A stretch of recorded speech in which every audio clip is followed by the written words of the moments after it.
మహాశివరాత్రి తిరునాళ్ల ఏర్పాట్లను పరిశీలించిన MLA doctor Chadalavada Aravinda బాబు.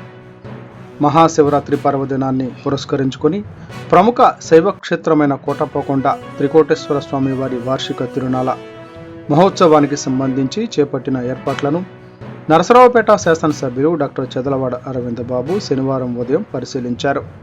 ఈ సందర్భంగా కోటప్పకొండలో జరుగుతున్న అభివృద్ధి పనులను ఆయన పరిశీలించి అధికారులకు పలు సూచనలు చేశారు. ముఖ్యంగా కోటప్పకొండ ఘాట్ రోడ్డు, భక్తులు స్నానం చేసే చిలకలూరిపేట మేజర్ ప్రాంతం, భక్తులు బోటింగ్ చేసే ప్రదేశం, ఘాట్ రోడ్డు, పార్కులు, అలాగే కొండపై తిరునాళ్ల నిర్వహణకు చేపట్టిన ఏర్పాట్లను ఎమ్మెల్యే దగ్గరగా పరిశీలించారు.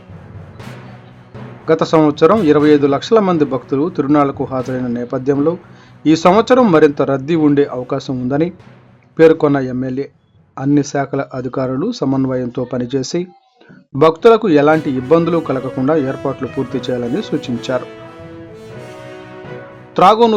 త్రాగునీరు, పారిశుద్ధ్యం, వైద్య సేవలు, ట్రాఫిక్ నియంత్రణ వంటి అంశాలపై ప్రత్యేక శ్రద్ధ వహించాలని అధికారులను ఆదేశించారు. కోటప్పకొండ తిరునాళ్లు విజయవంతంగా నిర్వహించేందుకు జిల్లా యంత్రాంగం, ఆలయ అధికారులు, పోలీసు శాఖ సమిష్టిగా కృషి చేయాలని ఆయన పిలుపునిచ్చారు. ఈ కార్యక్రమంలో ఈవో దాసరి చంద్రశేఖర్, బండారుపల్లి విశ్వేశ్వరరావు, హనుమంతరావు, కడియాల తాండవకృష్ణ, మన్నాన్ షరీఫ్, రామకృష్ణ, లింగాల వీరప్పయ్య, హరికృష్ణ తదితరులు పాల్గొన్నారు.